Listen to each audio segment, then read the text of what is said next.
And we are live. Good morning, everyone. It's the one, the only, the phenomenal phenom known as the Optimus Primal himself. I got to use that when one of our fans and listeners came up. I am Optimus Primal. I love it. I love it. And the master of the flux capacitor, the producer par excellence, CJ, working the airwaves, making sure this broadcast comes out squeaky clean. With that being said, check us out on roguemoney.net, the fastest preeminent website on all things geopolitical, which I am so overdue to write for it. So I'm going to be concocting and putting together an article. But in the meantime, check out the main dudes there: Ken Shorjan, James the Russian Analyst, Wolf Gray, and Banks the Slayer. They are killing it over there at roguemoney.net. And also check us out on Rogue Money Facebook page and at the Rogue Money on Twitter. Also, guys, if you haven't done so already, check out our sponsors, myfreedomnow.us, myfreedomnow.us. Get your credit fixed. If you're, get out of debt, or if your credit and you don't have any debt issues and your credit's fine, you just need some money to get some crypto, stocks, investments, whatever dream you've got concocted in your brain, go to myfreedomnow.us and find out how you can get over $600,000 unsecured, folks. $600,000. They deal with a network of 335 lenders. Let myfreedomnow.us make it happen for you. With that being said, also check out our other sponsors, mygoldusb.com, mygoldusb.com. Surf the dark web. Be free of Vault 7 type of NSA snooping and CIA shenanigans. Be anonymous completely with 1024-bit military-grade encryption and secure your Bitcoin wallet while you're having full email and messaging capabilities. mygoldusb.com. With that finally out of the way, CJ, what's going on, bro? Hey, good morning, V. I hope you had a great weekend, bro. I did, man. I had a bad dream last night, though. Oh, okay. Let's hear it. It was a bad dream. Actually, it was a bittersweet kind of dream, dude. I woke up one day and in the dream, and Donald Trump fixed everything. Like everything was changed. It's Vladimir Putin and Xi Jinping, and we were involved in the new Silk Road. America was no longer the superpower, but you know what? We have a vibrant economy. Freedom was back. The lefties ate themselves out of existence, and there was nothing left for you and I to report on. And you, me, and Bix and London Paul, we all got together and started a boy band. It was horrible. I mean, which was horrible, the boy band? The cabal was wiped out completely. There was nothing. There was no battles left, and we started a boy band. It was, and I was the lead singer, and I can't sing. Well, and V, the song. I'm thinking of the titles already. I mean, there's numerous, titles that we could think of from our journey, right? I mean, yeah.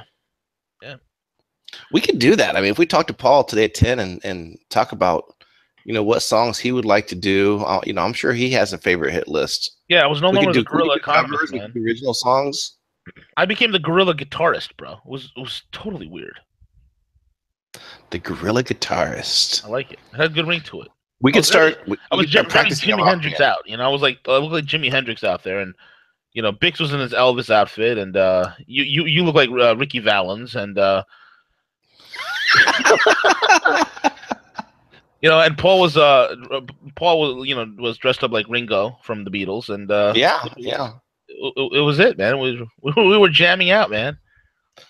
I only join the band if I can wear my black leather pants, V. Yep, that's it. Oh man.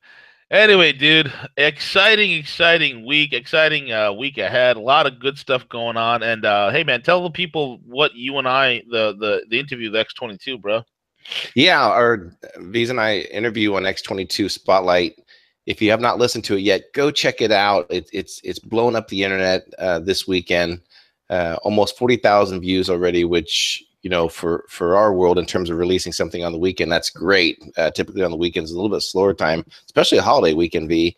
Yeah. And the amazing thing is, V, is when you look through the comments, you have a lot of people that are just so thankful Yep. that we're kind of the breath of fresh air in Mm-hmm. the new media, V. Oh, dude, without a doubt. We're telling people to put down the cat food, to come out of your bunkers and join the rest of humanity, and not be afraid of crisis and problems. Crisis is opportunity. That's all it is, man. I love when we empower people, Siege. Empowerment, and then everyone can give this perspective of the geopolitical landscape and what's happening. However, I think a perfect example, and we're going to talk about it, here in a little bit, is in regards to the fact that there are so many people that are reporting and just taking everything at face value and not investing the time to research, to apply some, intellectual insights to what could be happening and framing it in the right perspective. And it's just so important to do that. Everything that comes out, there's a lot of fake news, there's a lot of people having their own theories of what's going on, but you really have to take these matters and frame it up and look at it from different perspectives of what could and is happening. And now we're starting to see even some more evidence of that in regards to what is happening with the media, V. Man, totally, brother, totally. I see this whole entire thing, and really quick, man. I was just perusing the comment section. It was hilarious. Most like 99% of the comments were people loved it. Then you got those with the snarky remarks, the guys who think that I'm sort of idiots are like, he must be a Jew banker. I'm not Jewish, idiots. and the funniest part is, Siege, it's like they'll leave if I see a really disrespectful comment, and I'm just like itching to comment back, and I did. Once or twice I did. I'm made the idiots look absolutely stupid. It's funny how the last thing that anyone wants to do is get into a comment war with me. It's oh my God, I am an absolute savage. Dude, all throughout my life growing up in New York, man, I've been known as like the diss mat. You never want to get into a dissing contest with me. You just don't, because I enjoy it. But anyway, man, It's like a sport. It can be. It's like a sport. It's so fun. I'm reading some of this. I'm like, oh, this idiot bought a knife to a gunfight. I'm like, oh. But it's all good, man. You see how most people are awake and they're moving on with their lives and they're doing positive things. And then you have the rest who are just like still hooked on the cat food. They love the whiskus, and they love the cat food salesman who keeps selling it to them. We don't do that here on Rogue Money, man. We're going to give you perspectives, man. And there's a whole paradigm changing. If you don't believe the paradigm has changed, Trump, I actually released a tweet that was it says police, and it was a retweet of what John Southwood, this guy's like a meme maker extraordinaire on Instagram. He has tens of millions of followers. This guy's one of the most popular meme makers. And again, this is why we in the libertarian conservative political view, why we're winning the culture war. Okay, why? Mm-hmm. I mean, think about it. We make the best memes. The left has no memes. They get savaged. Hillary Clinton was destroyed by memes. Literally savaged and bled to death by memes. Okay? So I released a few days ago, before the infamous Trump tweet over the weekend. A few days ago, I released a John Southwood. I did a screen capture and had a screen capture given to me by a family member, and then I uploaded it onto Twitter. And I said that, and I reiterated what John Southwood said. I said, police release sketch of man who murdered CNN. And it was a sketch of Donald Trump's face. Right? And I tweeted out, people loved it. And this weekend, Siege, oh, the beauty, the mad genius. It was pure genius move that Trump did. Look how he's destroying single-handedly. One man is destroying the mainstream media. Like the alt media, we've been chipping away at the mainstream media for decades now, right? Mm-hmm, right. Trump has taken a sledgehammer to it. We've been chipping away. He's taking he's literally slaughtering these bastards, bro. Why don't you break it down, and I'll jump in as well, man. Go ahead. Well, what people are failing to understand is not only Trump himself, but the power of the office Mhm. and what comes with that, V. And it's something that the media don't understand because they keep lodging these, personal attacks against Donald Trump. And they Right. don't understand that everything that they do in terms of everything that they've said has given him and the American patriots even more ammunition, giving Trump permission to go on the offensive. Yep. So this weekend, Trump released a hilarious video. I'm not sure if most of our listeners know, but several years ago, Trump used to do some promotions with then the World Wrestling Federation. Yep. Vince McMahon, I think Vince McMahon's wife has been appointed to a cabinet position. I think she accepted. I can't recall, but needless to say, so in this video, Trump is actually, I believe, tackling Vince McMahon in this parody, this make believe. And so a blogger from Reddit actually removed Vince McMahon's head and put on there a CNN logo. And it just shows Trump just like full shoulder in, perfect tackle form technique, just taking CNN down ringside. And it just blew up Twitter. The media had like their knee-jerk reaction that, oh, this is causing violence. But it was just perfectly timed, V. It was perfectly timed because here you thought things were going to calm down. Here you thought the media was winning because they went on this full assault against Trump, saying they need to kick him off of Twitter. It's not presidential to do these things. And then, boom, out of nowhere, he drops his tweet.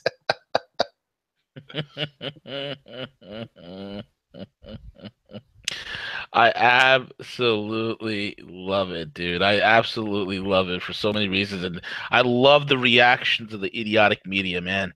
I love the reaction. I mean, how dare their hypocrisy say, this is violence against journalists. All you bitches love it. You deserve it. You deserve it. This is violence. What about having that idiot carrot-topped harebrained called whatever her name is, Kathy Griffin? Right. Griffiths, whatever, Yep. right? Cutting off the head of Trump, right? What Yeah. about that? That was an incitement of violence. What about when Snoop Dogg was in his rap video? Snoop Dogg, Snoop Lion, Snoop Hippopotamus, whatever the hell he's calling himself this week. Snoop, Snoop Mousy Mouse. Mm-hmm. Okay. What about him holding a gun to a facsimile of Trump, like a clown dressed up as Donald Trump? Isn't that an incitement to violence? What about all the celebrity tweets about killing Trump and assassinating Trumps and bombing the White House? You punk liberals. You punk liberals. What about the fact that you morons have a play in Central Park where you're called Julius Caesar, where a jackass dressed up like Trump and a Slavic woman is getting killed? I mean, how about that? That's not an incitement to violence? So all this crap happens until a libtard, a lithium-swilling libtard, and thank God these libtards. Not only can you bitches not fight, you punks can't shoot either. You punks can't even put a bullet on a mailbox, on a U.S. Postal Service mailbox at 10 feet. You couldn't hit one. So thank God, they couldn't do that, CJ. But it was enough violence and vitriol that was out there created by you dipshits in the media that a jackass, lithium-swilling libtard was able to take out a rifle and shoot congressmen. I think it's totally okay. And then what did you jackasses do? What did you jackasses, rather than decry this, Wolfie Blitzer, who should have the beard slapped off his face, gets up there and says, well, I kind of understand why you normalize it. You Exactly. normalize it. And then Kathy Lee Griffin is that turd, that F-listed actress. She's not even A-list. She's not B-list. She ain't C-list. She ain't no list. She on F-list. Okay, she needs to go have several seats on the F list, right? What does she do, man? Huh? Rather than apologizing sincerely, then she goes ahead and blames Trump. I'm being bullied. Right. You're a punk. Right. Here's the thing with you libtards. Your game is over. I love the fact that you jackasses don't even have kids. I love the fact that you guys think that it's virtuous for a dumb libtard woman to dry up her ovaries until she's 40 or 50 years old. Instead of having kids, she has puppies.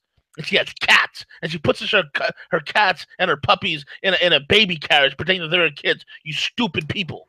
You stupid people. You have ruined the entire Western civilization. You have destroyed everything that civilization's built up. You ruin every single town, city, or village you move to. You run it into the ground. States you destroy.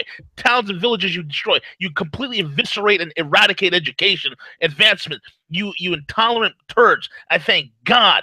I thank God that all of you don't reproduce. None of you have children. I thank God you guys believe your own bullshit and your own hype. You walk around thinking you guys are so smart. You wind up nowhere. You guys will wipe yourselves off the end of the earth because you know what? When it's all said and done, Siege, guess who's still having kids? Guess who still has their head on their shoulders? People with our mindset, Siege. People with our mindset, the libertarian conservative viewpoints. We're going to remain. We're going to remain. Absolutely. No, absolutely. And there's one other perspective I want to add to that real quickly, V, is the fact that if this were one of our listeners, if this was you or I, if this was my son or someone's daughter, I would want them to defend themselves. I would not expect any human being to sit there and accept the amount of ridicule, the amount of attacks against an individual person.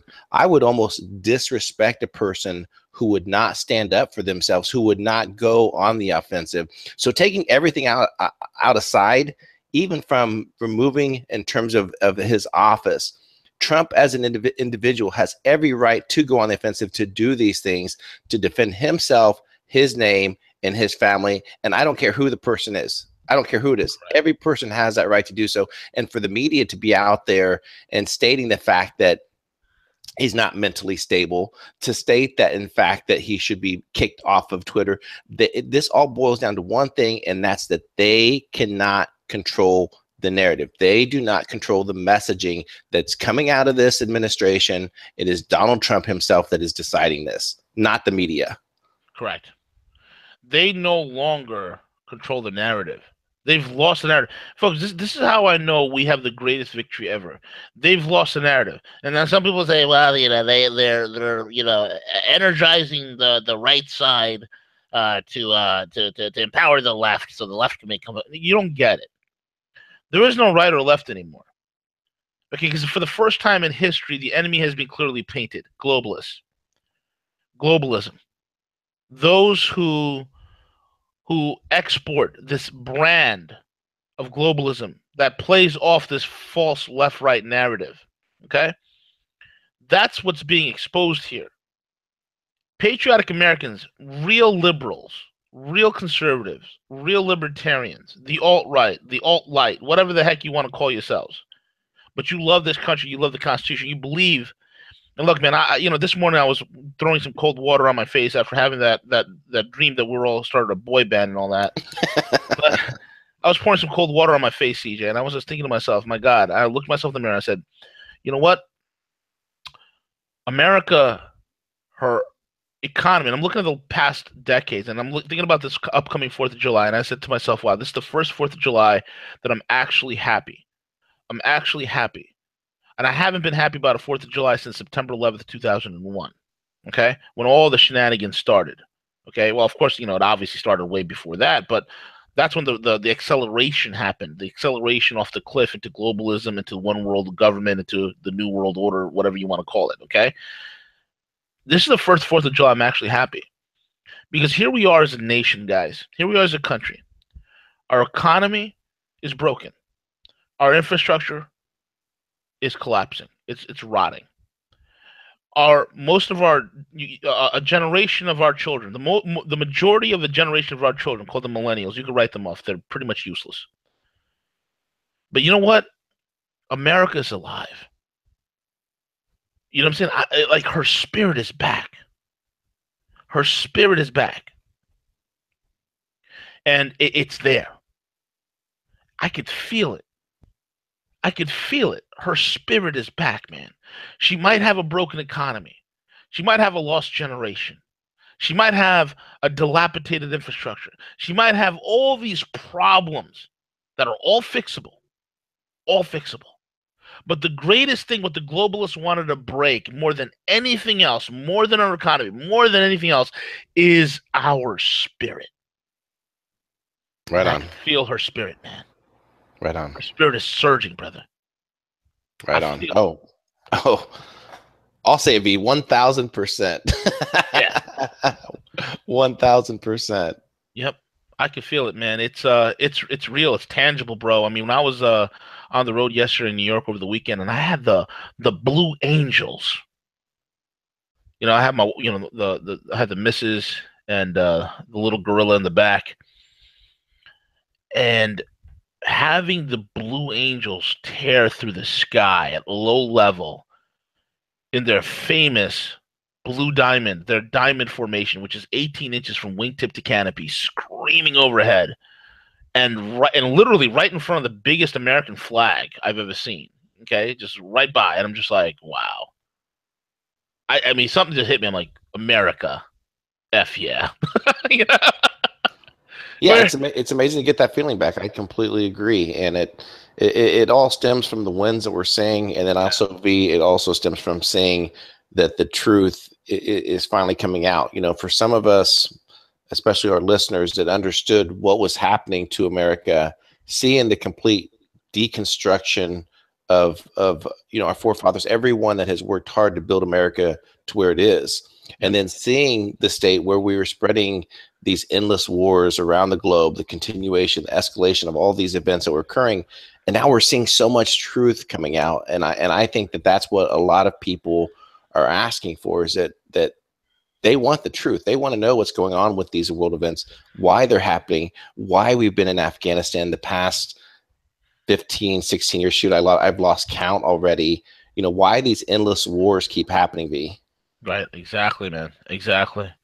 Which brings us to the next piece of news. Syrian army did not use chemical weapons in East Ghouta and siege. We talked about this when that letter came out from the Trump administration. Was Trump giving them a cryptic heads up? Remember that, where they said any more weapons will have a U.S. response, blah blah blah. And then this week, you know, it was yesterday, there was some sort of a chlorine gas attack or something like that. Right. Mm-hmm. You know, Yeah, there was an explosion that occurred, and specifically that there are so many, you would think that there'd be back channels established. And we talked about this, last week. However, with all this investigation, with all these illegal wiretaps, with all these leaks, there was no better way of Trump providing a heads up to the Russians, to the Syrians, to say, hey, listen, we understand that the deep state may be planning another false flag event. So we're going to put it out there in the form of a warning, and that keeps them safe from any type of scrutiny. The media didn't get it. A lot of those in the alternative media didn't get it at all. They were saying, oh, Trump is threatening Syria. He's threatening, not to. It wasn't. Oh, it was a heads up that, hey, listen, there's some elements going on, in our military that want to continue this event, this fake crisis in Syria. So yeah. So again, the truth is coming out, V. absolutely, man. I'm excited to see that. More proof the banks are obsolete and going the way of Kodak, my friend. I think we had a bigwig from Barclays come out and spill his guts because he's panicking. Former CEO of Barclays, Anthony Jenkins, has warned the banking community of a coming Kodak moment. Yes, for banks and financial institutions, unless they embrace the coming fintech technology revolution. Speaking of the revolution in fintech that has precipitated the massive growth of cryptocurrencies, Jenkins says, now we will see the possibility, not necessarily the probability, of what we call a Kodak moment, where increasingly banks become irrelevant to their customers. The greatest fear to these globalists is that they become irrelevant to us. We no longer use their currencies. We no longer use their systems. We no longer need them. And Siege, they don't know what to do. They don't know what to do, bro. No, they're clueless, and it's great to see articles come out like this talking about how banks are becoming obsolete, V, and to frame it like it's a Kodak moment for them is absolutely picture perfect. This is one of the reasons why I exited the entire banking finance industry, is the fact that there's no more customized solutions in banking. It is such a corporate paradigm between black and white. that if you don't fit into this narrative, you're not getting a business loan. If you don't fit within these parameters, you're not getting any type of banking services, particular products. There's no more thinking allowed in the financial. You think back to the older banking days where you had a relationship, with the branch manager, somebody that you could go and talk with. They knew you personally. They were allowed the flexibility of deciding, hey, you know what, I'm willing to take a risk. I'm going to, allow a loan. I'm going to allow this. All those things are gone. There is no more solutions based in the financial industry. It's a very much a corporate entity that's delivered no solutions for the middle Americans. And so for disruptive practices to come in place with cryptocurrency, blockchain technology, this could very much just go ahead and eliminate the need for banks as we know it today, V. Yep, 1,000%. And that's the banks are going the way of dodos, and the government will follow in suit. Okay, governments have always been downstream of banks, especially in the last 150 to 200 years. So when the banks go, the stupid government goes. Yeah, maybe we can get the government that we deserve, which is a constitutional republic. Yeah, real quick, funny story, V. There was a client, and he had probably pretty good amount of wealth, probably over $1 million invested. Right, he had a pretty healthy line of credit because he liked to do a lot of business dealings, with properties and everything else. And this line of credit was probably in essence about $500,000. He had definitely worth more than that in terms of net worth, within the company.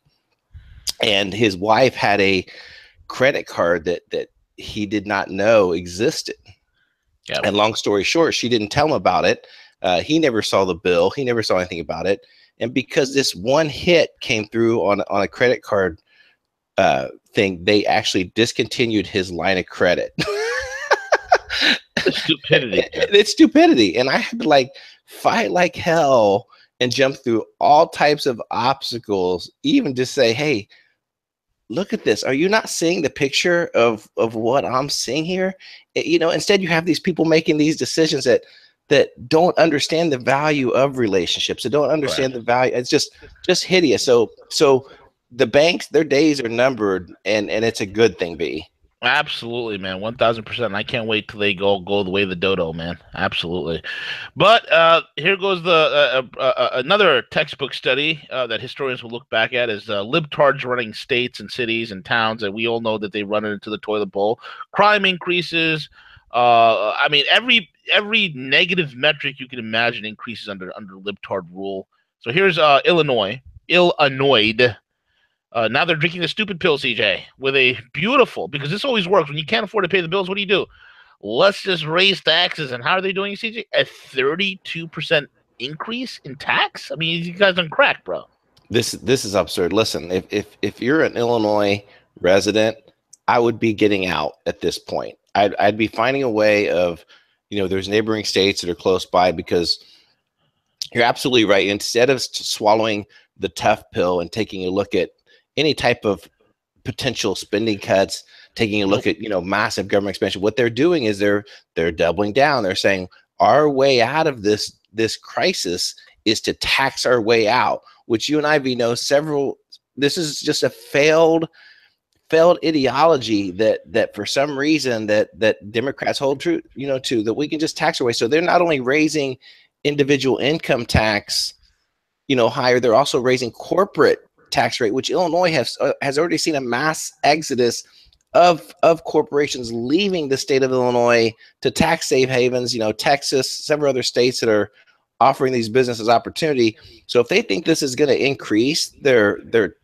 tax revenue, which I don't believe states should be in a situation that their end goal is to generate more revenue from taxes, this is going to only lead to even the quickening that's going to occur in Illinois in terms of their financial demise, V. Absolutely, man. And this is what they all do. This is what like a bunch of lemmings. Whenever their states that they're running are running into the toilet, what do? They raise taxes. So whatever tax base they have leaves. They don't create they don't know how to create an environment that is friendly towards business. This is what happens when you have an upside down society. When you cater to those poor and you give them everything so they can be poor, where they can no longer have to strive to better themselves, you're already on your way out. You're already on your way down that slippery slope where it's going to be pretty much the end of all things, man. And it comes out to real quick, CJ, the Saudis blink at the Qatari crisis, my friend.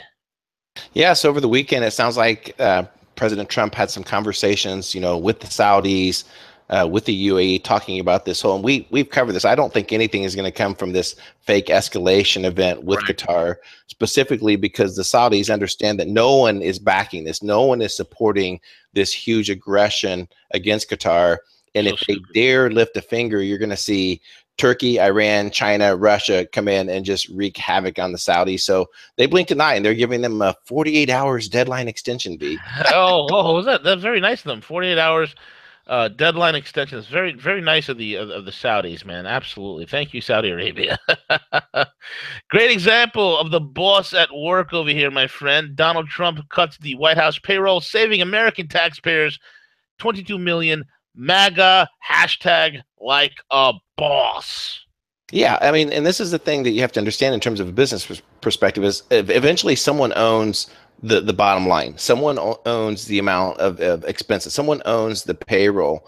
And Donald Trump gets that being a business owner. So he is slashing $22 million specifically directly tied to the amount of people that there as far as support structures in place for himself and his wife. So you remember that Obama used to have all these czars. You mean Melania doesn't have 77 personal assistants? Like Michelle? Yeah, 77. Yeah, literally the crazy psycho woman who looks like Predator. Okay, she looks like Predator. She has 77 personal assistants. Like, I don't care if this woman had 3,000 personal assistants. You can't make her look good. What's the point? But go ahead, man.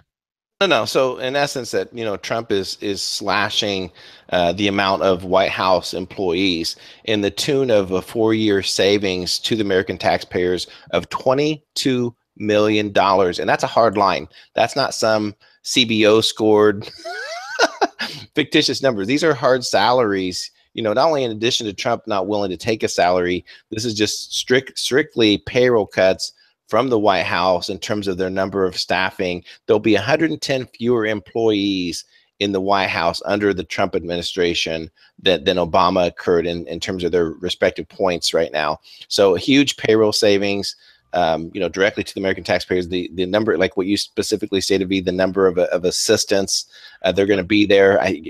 Again, Ivanka will have 5 or 6 assistants, and that's it. Melania, I'm sorry, Melania. Yeah, yep. And then Trump's donated his salary. I mean, the last quarter he donated his salary to the Department of Interior to help fix up various issues with infrastructure and things of that sort. This guy's amazing, just friggin' amazing, man. Anyway, that brings us to the end of the program. Siege, what we have lined up for today? 10 a.m. It is the Serious Report with London Paul. So don't go too far away. We'll be right back. Absolutely. And with that being said, folks, again, check us out, roguemoney.net. Check out our sponsors, myfreedomnow.us and mygoldusb. Take it away, CJ.